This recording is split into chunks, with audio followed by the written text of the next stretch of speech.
103º dia. Josué 13. Quando Josué já estava bem velho, o Senhor disse: Você já está muito velho e ainda há muita terra para ser conquistada.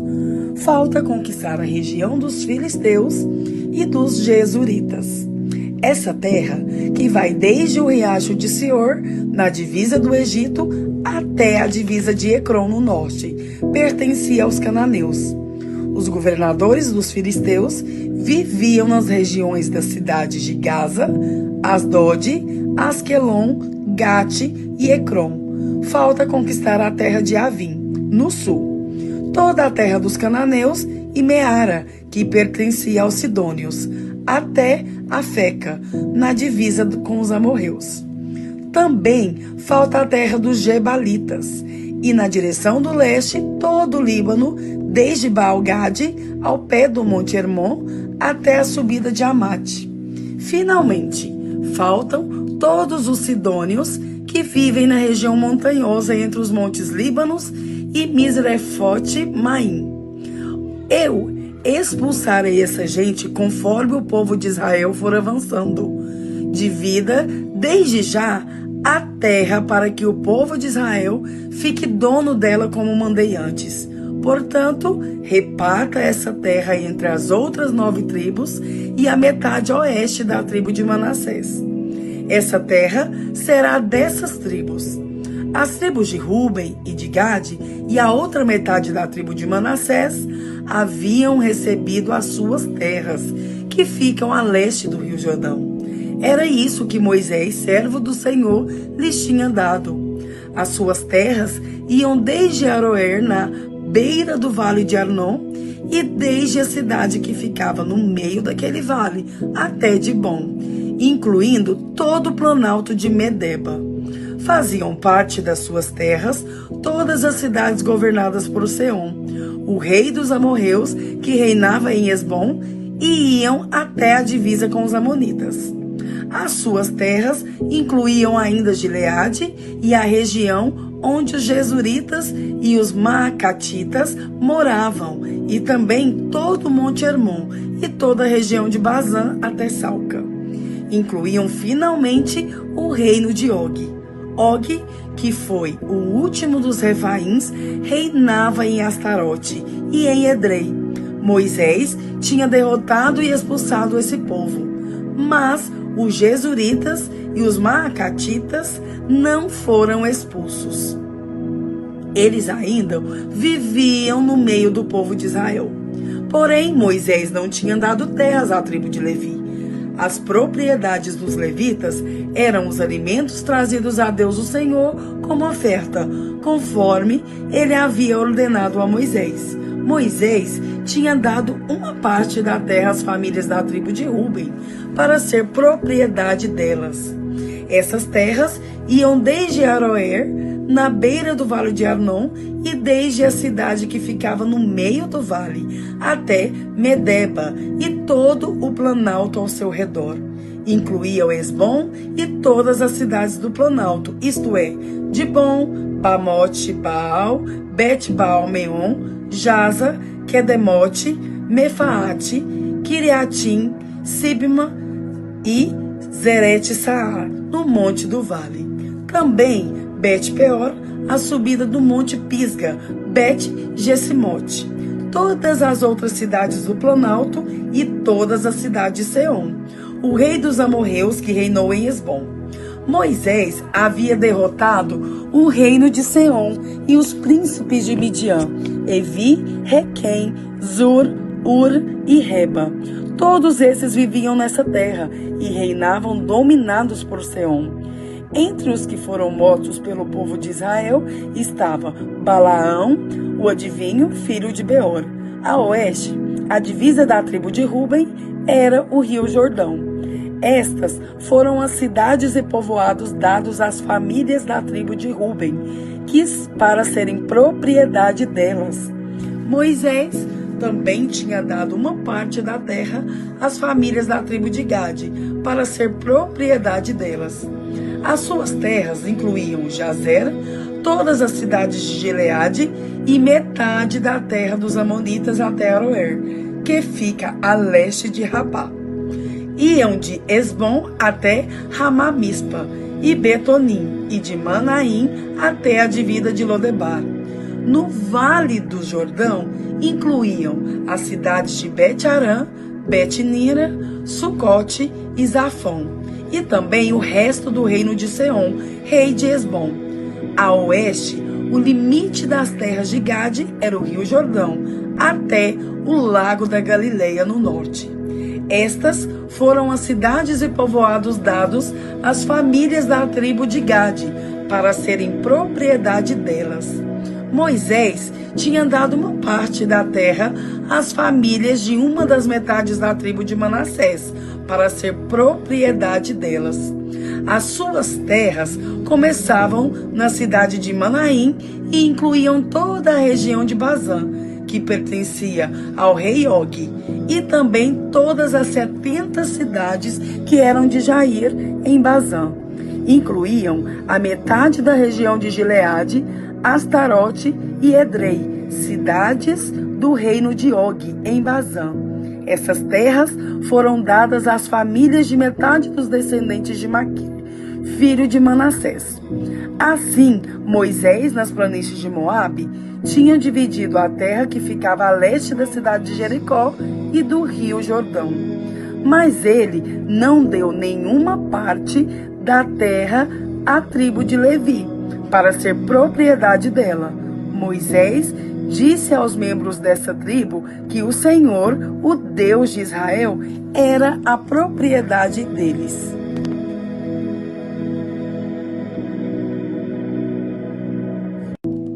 Josué 14. São estas as terras que o povo de Israel recebeu em Canaã. Eleazar, o sacerdote, e Josué, filho de Num, e os chefes das famílias das tribos de Israel fizeram a divisão. Como o Senhor havia ordenado a Moisés, a divisão das terras das 9 tribos e meia foi feita por sorteio. Moisés tinha dado uma parte da terra às 2 tribos e meia que ficaram a leste do rio Jordão, mas os levitas não receberam terras. Os descendentes de José estavam divididos em 2 tribos, Manassés e Efraim. Não foi dado nenhum pedaço de terra aos levitas, mas eles tinham cidades para morar e também pastos para o seu gado e os seus rebanhos. O povo de Israel dividiu a terra como o Senhor havia ordenado a Moisés. O povo da tribo de Judá foi falar com Josué em Gilgal. Calebe, filho de Jefoné, do povo quenezeu, disse a Josué: Você sabe o que o Senhor disse a Moisés, homem de Deus, em Cádiz Barneia, a respeito de você e de mim. Eu tinha 40 anos, quando Moisés, servo do Senhor, me enviou de Cádiz Barneia para espionar a terra. E eu dei um relatório que sabia que era verdadeiro. Os homens que foram comigo espalharam um medo no meio do povo, mas eu obedeci fielmente ao Senhor meu Deus. Naquele dia, Moisés me fez a seguinte promessa: Calebe, você obedeceu fielmente ao Senhor meu Deus. Por isso, fique certo de que você e os seus filhos serão donos para sempre de toda a terra que pisarem. E Calebe continuou: Agora veja, faz 45 anos que o Senhor Deus disse essas coisas a Moisés. Isso foi no tempo em que o povo de Israel atravessava o deserto, e o Senhor me tem conservado com vida até hoje. Olhe para mim, estou com 85 anos e me sinto tão forte hoje como no dia em que Moisés me mandou espionar a terra. Ainda tenho bastante força para combater na guerra e para fazer o que for preciso. Agora, me dê essa região montanhosa que o Senhor me prometeu quando os meus companheiros e eu demos o relatório. Naquele tempo, dissemos a você que os gigantes anaquins estavam lá, morando em grandes cidades cercadas de muralhas. Se o Senhor estiver comigo, eu os expulsarei, como ele prometeu.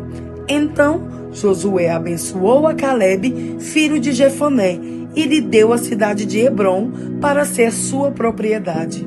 Até hoje, Hebrom pertence aos descendentes de Caleb, filho de Jefoné, do povo quenezeu, porque ele obedeceu fielmente ao Senhor, o Deus de Israel. Antes disso, Hebrom era chamada de Kiriat Arba. Arba havia sido o maior dos Anaquins. Então, houve paz na terra.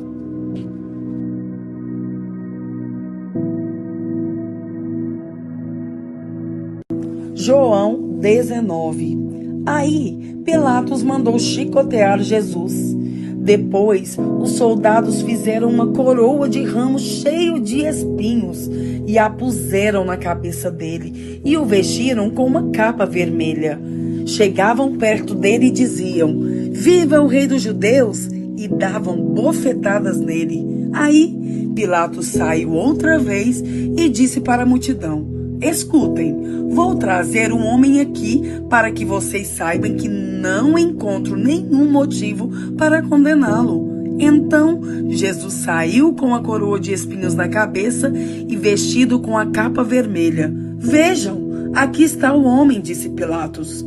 Quando os chefes dos sacerdotes e os guardas do templo viram Jesus, começaram a gritar: "Crucifica! Crucifica! Vocês que o levem e o crucifiquem. Eu não encontro nenhum motivo para condenar este homem", repetiu Pilatos. A multidão respondeu: "Nós temos uma lei, e ela diz que este homem deve morrer, porque afirma que é o Filho de Deus."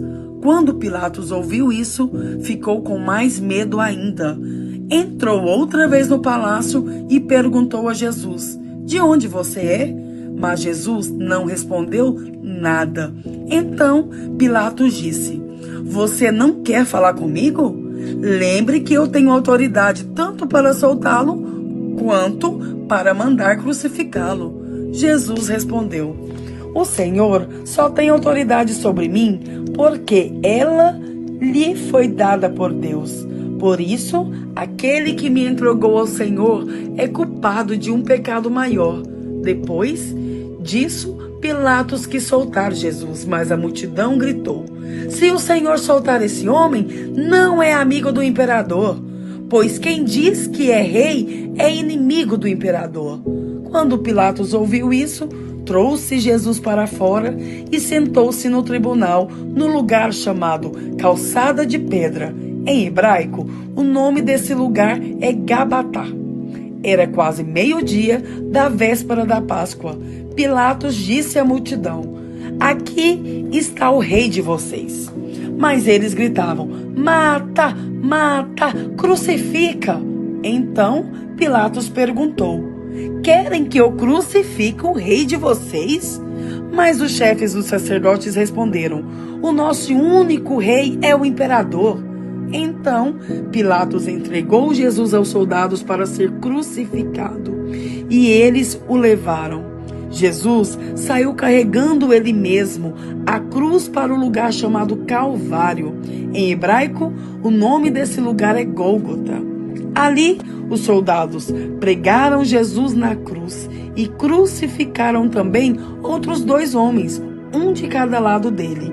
Pilatos mandou escrever um letreiro e colocá-lo na parte de cima da cruz. Nesse letreiro estava escrito em hebraico, latim e grego: "Jesus de Nazaré, Rei dos Judeus." Muitas pessoas leram o letreiro porque o lugar em que Jesus foi crucificado ficava perto da cidade. Então, os chefes dos sacerdotes disseram a Pilatos: "Não escreva Rei dos Judeus, escreva: Este homem disse, eu sou o Rei dos Judeus." "O que escrevi, escrevi", respondeu Pilatos. Depois que os soldados crucificaram Jesus, pegaram as roupas dele e dividiram em 4 partes, uma para cada um. Mas a túnica era sem costura, toda tecida numa só peça de alto a baixo. Por isso, os soldados disseram uns aos outros: "Não vamos rasgar a túnica. Vamos tirar a sorte para ver quem fica com ela." Isso aconteceu para que se cumprisse o que as Escrituras Sagradas dizem. Repartiram entre si as minhas roupas e fizeram sorteio da minha túnica. E foi isso o que os soldados fizeram. Perto da cruz de Jesus estavam a sua mãe, a irmã dela e Maria, a esposa de Clopas, e também Maria Madalena. Quando Jesus viu a sua mãe e perto dela o discípulo que ele amava, disse a ela: "Este é o seu filho." Em seguida disse a ele: "Esta é a sua mãe." E esse discípulo levou a mãe de Jesus para morar dali em diante na casa dele. Agora, Jesus sabia que tudo estava completado. Então, para que se cumprisse o que dizem as Escrituras Sagradas, disse: "Estou com sede." Havia ali uma vasilha cheia de vinho comum. Molharam no vinho uma esponja, puseram a esponja num bastão de sopo e a encostaram na boca de Jesus. Quando ele tomou o vinho, disse: "Tudo está completado." Então baixou a cabeça e morreu. Então os líderes judeus pediram a Pilatos que mandassem quebrar as pernas dos que tinham sido crucificados e mandassem tirá-los das cruzes. Pediram isso porque era sexta-feira e não queria que no sábado os corpos ainda estivessem nas cruzes. E aquele sábado era especialmente santo. Os soldados foram e quebraram as pernas do primeiro homem que tinha sido crucificado com Jesus. E depois quebraram as pernas do outro. Mas, quando chegaram perto de Jesus, viram que ele já estava morto e não quebraram as suas pernas. Porém, um dos soldados furou o lado de Jesus com uma lança. No mesmo instante, saiu sangue e água. Quem viu isso, contou o que aconteceu para que vocês também creiam. O que ele disse é verdade, e ele sabe que fala a verdade. Isso aconteceu para que se cumprisse o que as Escrituras Sagradas dizem: "Nenhum dos seus ossos será quebrado."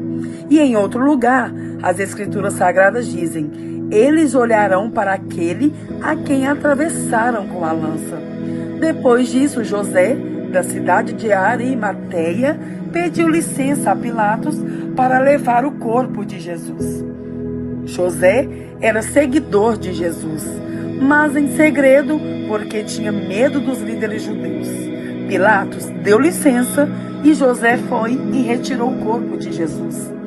Nicodemos, aquele que tinha ido falar com Jesus à noite, foi com José, levando uns 35 quilos de uma mistura de aloés e mirra. Os dois homens pegaram o corpo de Jesus e o enrolaram em lençóis nos quais haviam espalhado essa mistura. Era assim que os judeus preparavam os corpos dos mortos para serem sepultados. No lugar onde Jesus tinha sido crucificado, havia um jardim com um túmulo novo onde ninguém ainda tinha sido colocado. Puseram ali o corpo de Jesus, porque o túmulo ficava perto e também porque o sábado dos judeus ia começar logo.